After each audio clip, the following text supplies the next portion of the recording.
Started. Well, good morning and welcome, everybody. My name is Chris Harris. I am the Associate Rector here at Christ Church Cranbrook, and we are continuing this dialogue, this story, this conversation, this review of how we can bring grace and forgiveness and humility and even reconciliation into our political dialogue with friends, family, neighbors, and perhaps even strangers. So we are going to get started here. So let us begin with prayer. And this is the prayer for the election that we've been praying at Christ Church Cranbrook on Sundays. The Lord be with you. Let us pray.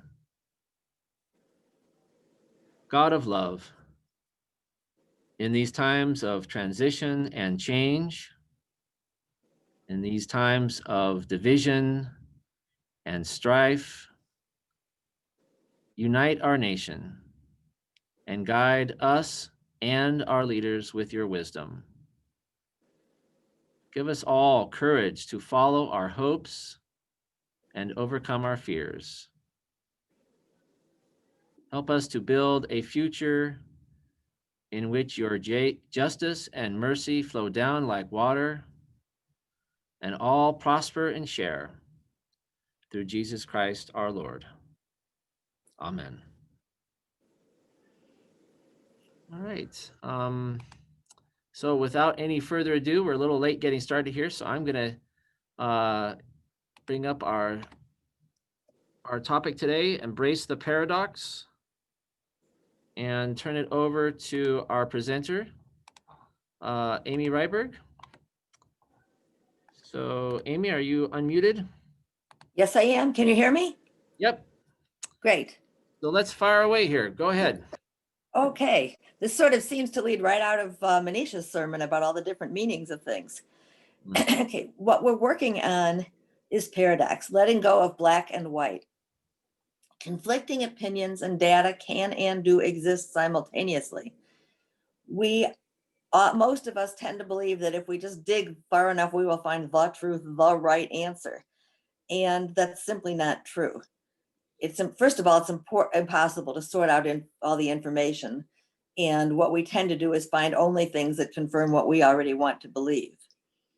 We value simplicity and clear answers. We want binary choices, good versus evil, for us, against us, right, wrong.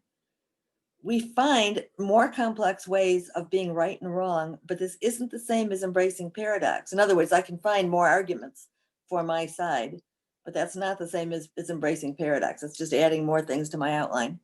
It's simply making higher silos. And I would add that in science, scientists know that whatever they present as the truth is only what they know right now is best that their research and knowledge shows, but they're always open to something new, something different, perhaps something contradictory. It's difficult but necessary for us to say, I don't know, or it's complicated, whether that's to our children, our colleagues, our friends, people in church, but it's okay to say, I don't know. We want to believe that the world is fundamentally good and that we can keep things safe. And we tend to believe that by finding the truth, the right answer, and then everything will be fine. Now, I'm not saying that's true. That's what we believe.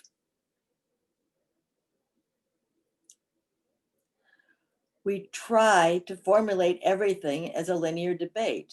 In fact, that's the problem with the debate forum. If you've ever watched high school or college debates, it's sort of like an athletic competition. You know, there's two sides argue something or other, and one side wins, one side loses. That's certainly how we look at our political debates, and that's how our elections are.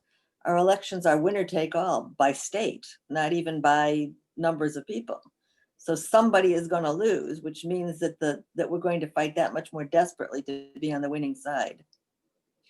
You know, Amy, that reminds me of the point that John Buell brought up a couple of weeks ago in his segment, when the authors, right, people who are really working this together on a weekly basis, two folks who disagree, but yet try to practice grace, tried out a debate format between the two of them, and shared in the book how horribly bad it went. There's something about the debate format that destroyed the grace that they had been trying to practice. And they found themselves getting defensive, digging their heels in further, and turning into people they weren't normally, didn't see themselves as typically. I thought that was a very fascinating point. Right. And again, I think the point is that the debate format itself is an athletic competition. It's with words instead of with a ball or whatever, but it's each side is going to do their best and someone's going to prevail. We do this partly because of the sheer volume of information we process. I'm sure you've all Googled anything. I mean, it can be even as trivial as bad Christmas sweaters. And you get a gazillion responses. And I certainly, after a while, just quit looking. I've had enough. I'll make a decision based on whatever I found. It's too much. We have to decide what to pay attention to and what to let go of. And that really, and I'm putting myself in this category, it ought to be more than just that we're tired. It ought to have some quality to our decision rather than just enough. Amy, too, before you go on, just to comment on this part, it occurred to me that, this is a huge challenge because when I voted this year, I voted in Michigan, I think for the first time, and I had never seen this. And in California, they didn't have this, but on the ballot out here that I had, it gave you an option. The very first line said, "Do you want to just vote the party ticket all the way Yep. down?" And Yep. and I'd never seen that before, and I didn't check that because that's not what I like to do. But it occurs to me that our parties and our political affiliations, it allows us to sort of just defer a lot of these decisions to them. We don't have to dig into all of these policy reasons and all these different arguments into the complexity and the nuance. We are busy people. We don't have time, right? And so life is easier to just say, I'm this party, I'm that party, and I'm just going to go with their position on all of this down the line, down the ticket. Right. That's a challenge, isn't it? Yes. Year ago, 2 years ago, a couple of years ago, some of the party, the politically active, even tried to get rid of that on our ballots. Mm. It was seen more in terms of helping one side or the other. That if people actually had to go through, they might make more thoughtful choices rather than just voting whatever their team is. And that measure got defeated, but that was supposedly the thought. I do think also people do it again because who has time to research, the drain commissioner or the board of governors of the community college? I mean, who has the time for all that or the interest, frankly? And I don't really blame people because that's really kind of integral to our representative democracy, right? We have representatives that we entrust to sort of sort these details out. We don't all have to become policy experts on every nuance. Right. California ballots were so different. They would have us vote on all of these incredible. I felt like I was a legislature being required to read volumes of policy manuals to figure out how I'm going to vote on this water policy change, and it was just impossible. Right. I should add, by the way, it's not exactly related to this, but it's a follow up of what you're saying, that I have been informed, mostly by my son, but by other people too, that even when a bill goes before Congress, a big bill, let's say the Affordable Care Act or something like that, that the legislators who vote on it don't read it. They don't have time. They get this thing and they're going to vote tomorrow and it's 10,000 pages long. They don't read it either. Supposedly their staffers do and advise them. But my point is, even people who are paid to make all these decisions just don't have the attention, the time, the effort to take in all of this. Yet we're called to anyway. Right. And when we don't, we reap the consequences of making uninformed, hasty decisions. We need to talk about ways we can and do all coexist together. For example, all of us as Americans, as Christians, as parishioners, as people in our neighborhoods or our schools. How do we coexist together? I think the summer has shown us we can't simply ignore, discard, kick to the curb those with whom we disagree. First of all, because we're all human beings and all ought to be recognized, but pragmatically, because they don't go away. They just rise up and do something, whether it's protest or get violent or whatever. But people don't just get silenced and pushed away. So I know even though I wish that, the other party would get defeated, they're not going to go away. They're just going to keep fighting and rising back up. They will demand to be heard.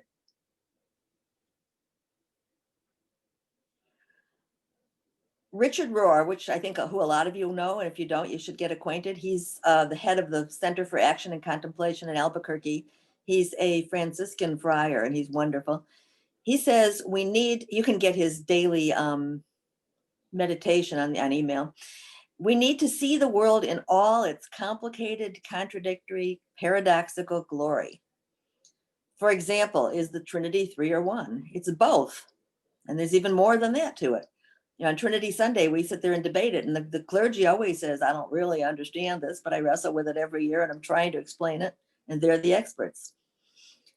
The Bible says the wise and learned don't understand. It's babes do instinctively, think with the mind of a child. We need to really work on embracing paradox, even though our brains are instinctively binary, left brain linear, right brain holistic. That's how our brains want to go, but it doesn't best serve us. This isn't Star Wars with the rebellion and the empire. That's what Star Wars is about, good and evil, and presumably good though weaker and scattered, always triumphs over the evil. Politics at its best is a painstaking analysis of valid competing priorities. And our authors emphasize that the you may not agree with all the values, but they're different priorities. And that ultimately it's about laws passed that allow freedoms, create programs, and spend dollars. We compete to see who can vilify the other side the most. If we're good, we need a bad guy, a villain. Unkind and damaging characterizations of the other side seem to have a life of their own. So we call people evil, stupid, wrong, bad, rather than understanding that we're debating competing priorities. But note the word priorities. It means that to someone, everything's important. Crazy. Or we can just drive around any of these neighborhoods if it's not open. Can you guys, yeah. We are often talking about different questions, even though it all gets lumped under one thing, particularly the abortion debate. I'm not going to summarize their arguments. I'm sure you all read them. But the point is that everything gets lumped into either for choice or pro-life, but there are a whole bunch of different points, values, and priorities within each of those debates. And I think our authors make wonderful points that there are valid points in all of it on both sides. It just depends on which ones we think should prevail. So it's really not that we're saying that the other side's points are irrelevant or stupid. We're saying that maybe the things we believe in and we think are somehow more important. We need to elaborate. We need to clarify and elaborate the different points, facts, viewpoints that comprise a debate. I'm not reading so well. Religious, ethical, scientific, healthcare, cultural, psychological, public policy, and I would also add economic, how much funds it takes. All of those and more get together to support one side or another or something else, and they all have some relevance. Reducing complex issues to simplistic for against positions prevents us from really exploring the facts, the concerns, or the nuances of any issue, and keeps us from discovering the valid points from differing perspectives. We just don't listen. You're wrong, you're on the other side, forget it. So going forward, when we stop dichotomizing, and this is hard with politics because that's what politics tends to do. I mean, presumably the legislators negotiate behind the scenes, but we are presented with done deals, vote this way or this way. When we stop dichotomizing, we can seek the intersection of our values with other people who perhaps we don't agree with. We need to seek paths forward that address the multiplicity of our values and priorities, again, rather than turning into a yes/no. Politics does not equal philosophy. President Bill Clinton defined politics as the art of the possible. What can we accomplish rather than what is ultimately right or good or true? What can be accomplished at this time, in this place, with these funds, with the players involved?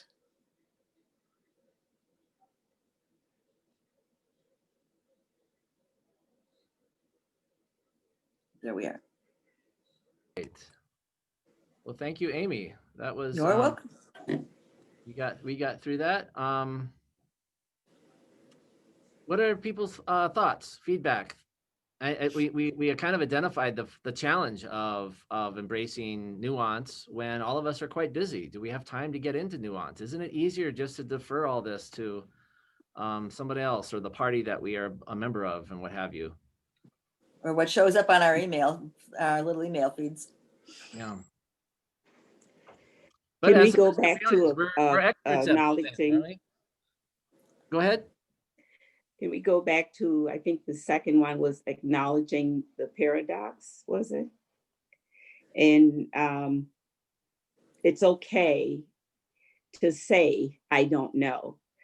But when you think about it, in a way it's not, because then I think most people think that not to know is embarrassing.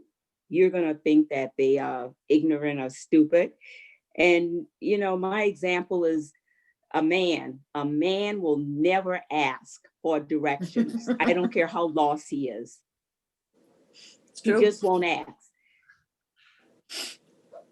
It's true. It's a great example. You know, it's true.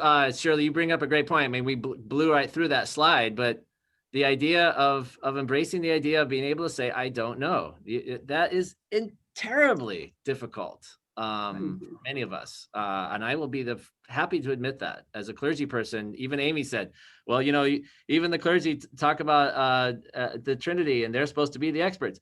You know, I don't declare myself an expert, but B, I still feel that some people see it that way. And so I struggle with saying, I don't know, but at the same time, it's also very liberating to say that. And it's disarming, isn't it, in a conversation to start off when somebody wants to say, you know, I'm really in favor of Obamacare and maybe I'm against it. But for me to say, I don't really know much about it. I don't know the details of it. That sort of disarms the conversation. You were going to say something, Chris? I see you with your hand raised. Yeah, actually, Eric had his hand up first, I think. Oh, go ahead, Eric. Thank you both. I'll go after Eric. Okay. I think that the advice to embrace paradox and to admit ignorance is vital because we human beings are, well, I am a human being and God knows I am limited. On my better days, I really get that I'm limited. On my worst, I don't. I act as if I'm not. We live in time. Our knowledge is in part, St. Paul.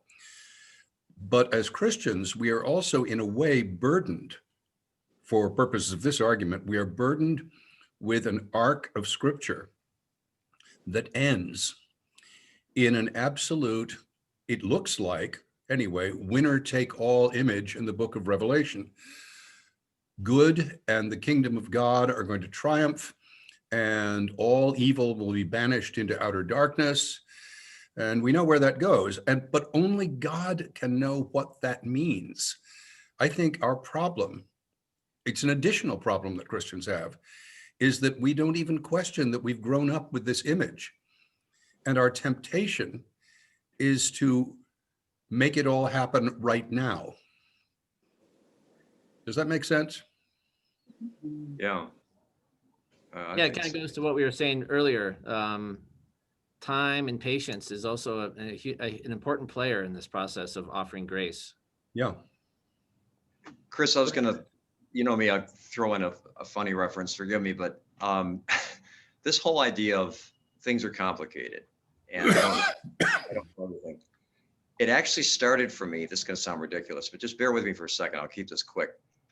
Back in 10th grade at the Christchurch Cranbrook rummage sale, when I was going to school down the road, I bought an album for 10 cents. I'd never heard it or listened to it. It's called The First Family. It's a comedy album about John F. Kennedy in the White House. Big, huge bestseller. And one of the things in the skits on the record was a press conference. And this guy imitating Kennedy sounded just like him. But anyway, someone, you know, one of the reporters says, yeah, I have a question. He goes, yes, you have a question. He says, Mr. President, would you care to comment on the situation in Africa and the Congo? And he says, well, now I'm not up to date on that. I don't know anything. I sent a representative to Africa some months ago. So far, she hasn't dropped me even a card. Now, I know it sounds kind of funny, but it was kind of an introduction in a way to, you know, even though it's a comedy album, it's like they had a great time with the president saying, you know, I don't really know. I don't have any answer to that. That and a professor in high school who would frequently say, if you don't know, it's okay not to know. It's not okay not to investigate or explore it or try to find out. Mhm. Yeah, You know, what occurs to me, Chris, it occurs to me, Manisha's sermon today, Bible study, we wrestled with that same reading on Thursday and came up with utterly different explanations, including basically we basically threw the third slave to the curb. And yet today, Manisha came up with this utterly different version. And again, I mean, I don't think those of us who were there have to pick which one is right, but it was a totally different way of looking at it. yeah, and I was just remarking, in seminary, you hear, I heard another version, and we're talking about the parable of the talents for anybody who hasn't been to church yet. And in that version, the slave who buries the talent is portrayed as a whistleblower of a corrupt and unjust system, where everyone else in the parable are profiteering off of others. Thank you. Charging usurious rates of interest, right? How else could they double their investments as they do? And so, yeah, he's checking out of the system by burying the talent. Again, parables being like diamonds that you can hold up to the light and kind of turn slowly, and you see something different. All of it hopefully inviting us to reflect on our faith and what God is calling us to do. And on paradox. Yeah. Debbie, go ahead. Just to add on to that, Hugh and I were listening to the sermon, and he said to me, where it was the fifth slave, he said, the slave who took the talent and gave it away to help the needy, gave it all away, which is another twist that she didn't mention. I thought that was interesting.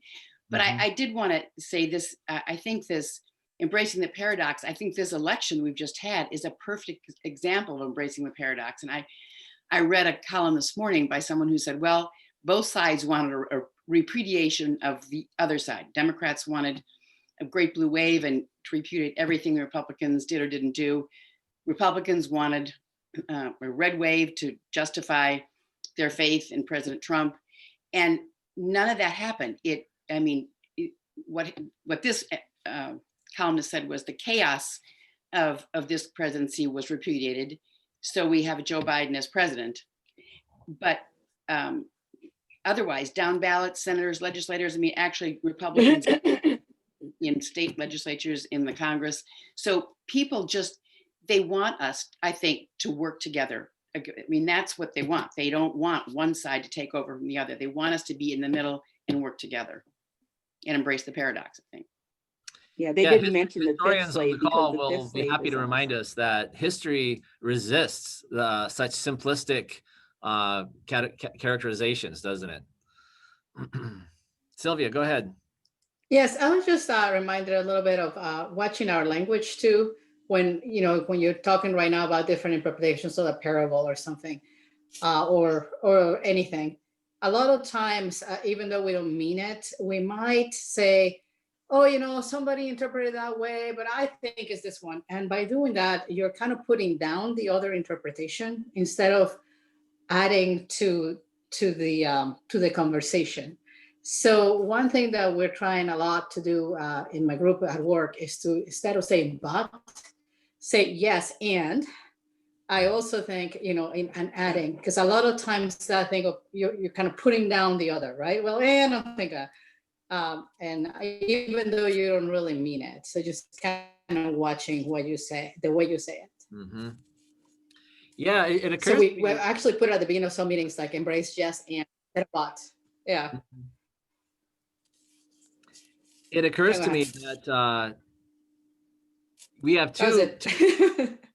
there's almost two practices here that we could latch onto that would allow us to bring grace to all of our conversations. And that is being willing to admit, I don't know what I'm talking about, or I'm not an expert.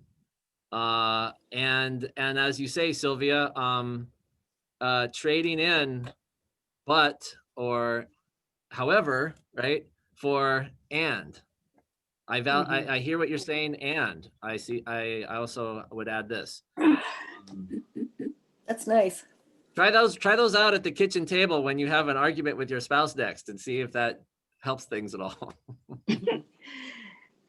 You know what I'm seeing also is you talk about the fifth slave that wasn't mentioned. I think we are the fifth slave, right? Christ Church Cranbrook. Yeah, I think that one, surely I might defer to a Bible study conversation. That one's out of our league, maybe. Shirley, I didn't catch. Shirley, I didn't catch the key. I said I thought not mentioning the fifth slave is because we, Christ Church Cranbrook, are the fifth slave. The fifth In what way? slave? What's Slave, that? I'm sorry. What? slave, Again, slave. guys, I think that's getting pretty far Oh. afield. Most of the folks Yeah. here haven't heard the sermon and maybe aren't familiar with the parables, or so. I think that's a great question to ask, Shirley, and I think you should bring it up in your Bible study group. Hey, can I jump in? I want to say one more Well, thing. she I'm talked glad about the Amy also- generosity of the fifth slave. That's why I said that. Sure. I also wanted to mention, I was glad Amy in the slides talked about Clinton saying, I thought it was someone else, but it doesn't matter. More than one person is quoted as saying it. Politics is the art of the possible. One of my concerns is that with everything that's going on and minimizing nuance and other things, Chris, is that's what politics is, like it or, it used to be funny to me when people would say, what they're doing up there on Capitol Hill, Chris? I was like, well, what are they doing? They're making deals. I'm like, yeah, that's exactly what they kind of sort of have to do. They have to figure out a way to pass a bill that'll do a little bit here and a little bit there, ideally. And the experts and or the lobbyists who actually read the bills.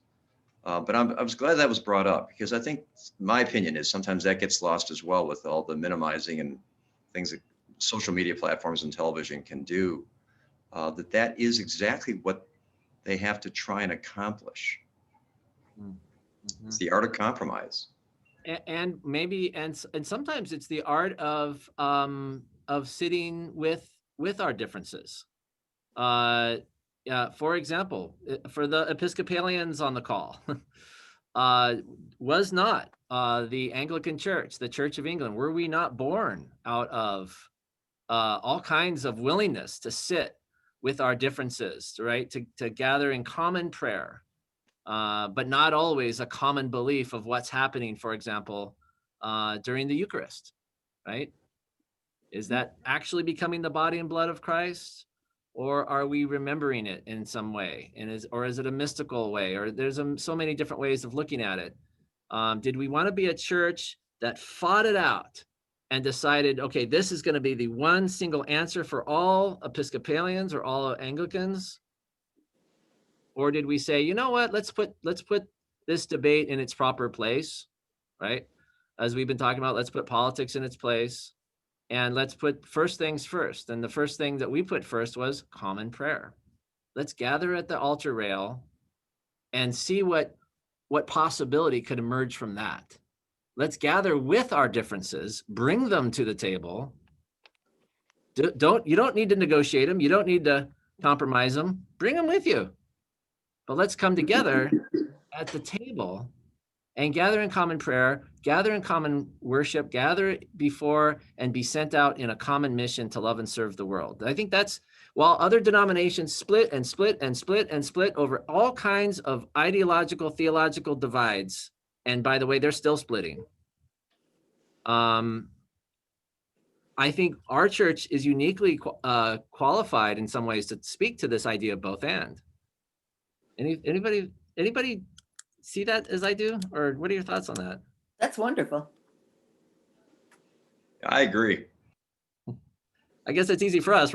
Most of us are Episcopalians. Right. True. Right.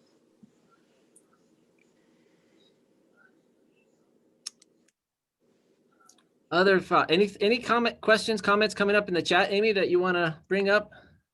Not really. What I wanted to add, not about the Episcopal Church, because I love what you said, but in politics, I get all the emails multiply somehow. So if you sign your name on something, all of a sudden you have 10 things. I finally get angry and deleted them all. But one of the things I've noticed, at least on the Democratic side, is that people don't compromise, they don't get along, and they keep splintering into a million different groups. So there's more and more and more and more groups that want your name, want your vote, want your money. And they're all supporting sort of the same thing. Obviously, there must have been some little difference, but the net result, at least for me, is that I got angry at the whole thing and deleted the whole thing and told them all to go away. Because rather than being able to work together, I don't need to support 42 different organizations. And then literally there were more than that. I'm looking through the chat as you're talking now.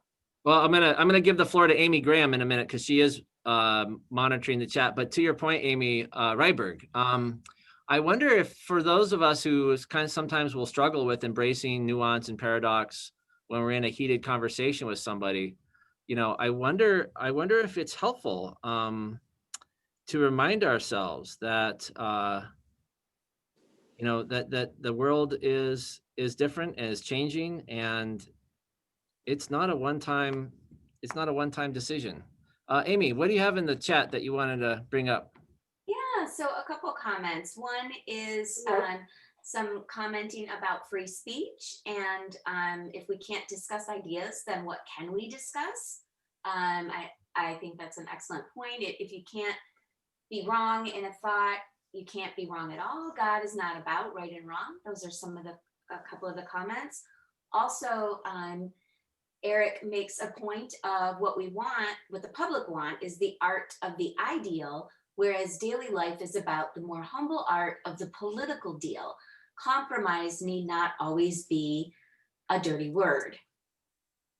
And I think that goes to the idea of, it has to be black and white. You won, you lose, or you lost rather, versus a compromise in the middle. Which, in the sports world that we live in, a tie means a loss, right? And so we kind of have that kind of thinking. And I think to Eric's point, a compromise can be a win as well. Jessica also brings up the point of asking a lot of questions on common prayer leads to a very slippery slope. It borders on insanity, and you need a wonderful leader to lead that type of discussion. I don't quite understand that. I don't either. That's an interesting one. Jessica, do you want to say more about that? Yeah, not to speak from personal experience, but common prayer is really structured and formulaic, and I think it's used to structure like temptation. So I think when you divert from that form and I start asking questions on parts of it, I think it gets into bordering like insanity. I still don't get this. Also, can you talk closer to your speaker? Yeah, I guess we go to what is insanity, but I think if you take art, if you break, art's different, but if you break the form of art, you can get a new type of art, or you can get a really bad art. So the question is asking questions creating a better form of art, or is it just destroying what already exists? Do you What mean does that that have to do in with terms prayer? of the edits or changes that have happened to the Book of Common Prayer, and that there's a structural institution that is actually writing these prayers, and those prayers have changed over time to be able to be more inclusive perhaps, or whatever the author's trying to change the prayer to be, and that in a way destroys what the original art was intended to be, or the original author, or am I way off base? I support when it's that. I just think as an individual, if you ask questions that diverts from the current Book of Common Prayer, it could result in change, or it could destroy things. It's a slippery slope. So. Well, and I think that people disagree as to whether that's good or bad. To go, again, we're dichotomizing, to go to your example about art. The whole 20th century is about deconstruction and abstraction. And there are plenty of people that see it as not art and just junk, and my 5-year-old could do it, and who can't throw paint at a canvas, and other people see it as brilliant and wonderful and enlivening. So here's a question, applying this line of reasoning to really one of the biggest questions that we had for our authors last week. When it comes to different facts, as we increasingly have this work confronted with this political culture of alternative facts, where one side views the world basic facts very differently than the other side.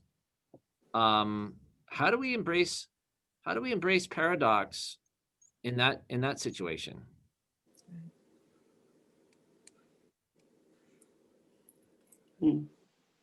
Chris and I have been having a conversation about this, and I think Eric, you and I have too, that part of the question, and I'm not going to answer it obviously, but part of the question becomes, what do you do with paradox or with alternative facts that actually seem dangerous, as opposed to just you think they're stupid or you're loony?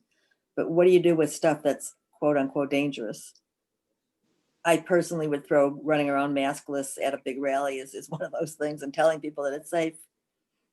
Well, okay, but without even going to that difficult one, how about just basic differences in facts? I mean, do we approach dialogue differently when we have a difference of opinion or differing facts? Does it really make a difference? I've heard many people challenge me and say, well, Chris, what you're talking about is interesting when it comes to policy debates, but the people I'm trying to talk to don't even have the same facts. How can I even do that? How can I even engage that? And I wonder sometimes if is there really a difference? Eric, what were you going to say? Between fact and opinion? In terms of our ability to dialogue, does it make any difference if the differences are on facts or on values or policy differences or? My initial reaction is yes, it makes an enormous difference. Let's assume that a fact is pretty well established, but that fact can be interpreted, nuanced, seen from different angles. But if we are literally talking about quite disparate and unrelated facts, the earth is round or it's flat, no matter what people think about it. So that's why I would think that for me and you to reconcile as human beings together, do we need to both agree that the earth is flat or round, whatever the case may be? I was gonna say, where are you coming from? That's what they believe in California. No, and I see your point, because that dispute is so outside of the realm of what I need to know to function every day as a human being that, well, some people then would say, do I really need to settle whether or not there is a God? That's so outside of my realm of functioning as a human being, so don't bother me. Wow. Fact or opinion? You've brought me to a momentary standstill, Chris. I could jump in. I think the important thing, like the discussion on astronomy, the reason why it matters if the earth is flat or round is because it creates more in the human experience, the human condition. So does the truth actually add value to the human experience? Like, so if you know the world is round and you stare at the moon and you can understand the solar system and it adds value to like your experience and you can teach it to other people, then it matters. Otherwise it's just a frame. Yeah, that's that's a great point. Totally. In advance of human understanding, yes. Galileo would not have said that it doesn't matter, we won't discuss it. Right. I I would think also that, add. Go ahead. go ahead, Go on, Amy. Shirley. No, I okay. think that if it's not looked at as a danger to anyone, my feeling is if it makes you happy that you think the world is round, fine, I'll go along with that. And then I'm happy thinking it is flat, so to speak. But I guess what I'm wondering at is if our call as Christians is to love each other, to love our neighbor, if that's our goal, not the very laudable goal to advance human understanding of physics or whatever, history, what have you. Those are great goals. But if as Christians, Jesus has offered us this as our overriding goal, this is your fundamental thing, love each other, right? Build those relationships, trust each other as you would trust your own brother or your own sister. Do we need to have those sorts of facts in common to love? No. Yes, sometimes. I'm going to speak to my sister and brother mental health people, and it's sort of the same issue that there's a line of paranoia. What this isn't Christian, what we would all call paranoid, mentally ill. And those things are dangerous. When we start believing that someone's coming to get us right now and we better arm ourselves right this minute, that's not just, I want to believe in the earth as being round or flat and who cares. There's a line where people start believing stuff that is theoretically dangerous and might take action not only on their own parts, but that would affect the rest of us. Amy Graham, I'm going to give you the last word, and then we're going to bring this to a close because we are out of time. So I saw you raising your hand very patiently, so go ahead. I'm actually going to take my mental health provider hat off and just be Amy Human right now, and just share very briefly a story, if I may. My son is on a travel baseball team, and they travel all over the country, blah, blah, blah, blah. And his coach is a flat earther. He believes the earth is flat. He's an anti-vaxxer, believes that, you know, the vaccinations for COVID will be chipping people to trace them. He believes a huge Trump supporter. And when I first met him, I was horrified. To be honest, it was the first person I have ever met in my life that believes the earth is flat and had very, not convincing at all, but a very established argument to defend that. And I was so angry and really even wondered, do we need to switch teams? I don't want my son in this person's care, blah, blah, blah, blah, blah, blah. In the first year that I was traveling with the team and the other parents, I was stunned to find that many of the parents were in agreement with him. And I just couldn't wrap my brain around that at all, and didn't want to be associated with any of them, and also found myself judging and getting very angry at all of them. And constantly after games, I'd come back to the hotel room with my son and remind him all about science and empirical evidence and what does that mean. I think my 15-year-old can describe that better than many adults at this point, that is because he's heard it so much from his mom.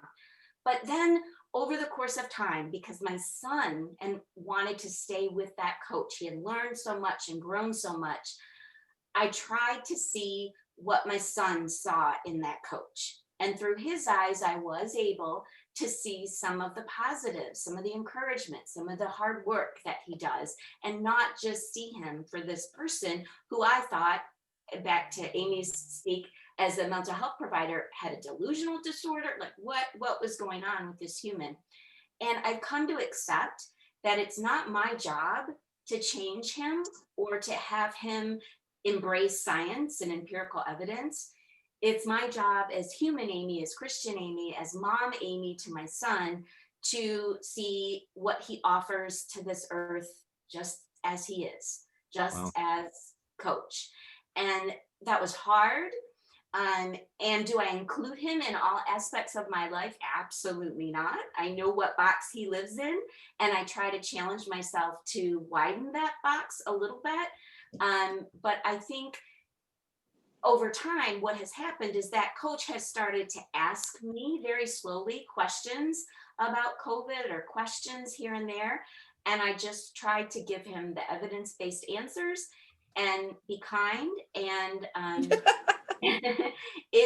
my stress has gone down a great deal. My son's stress has gone down a great deal. And we've come to understand still there's a lot of work to be done in education, but we can do that work without hating and being angry at others at the same time. Because it doesn't endanger anybody. Hold on, Shirley, I gotta call timeout here. Just to bring this to an official close, I want to say thank you to Amy Ryberg for that presentation, for getting us started. Thank you, Amy, for that wonderful comment, bringing us to a close. And we'll see you next week. At the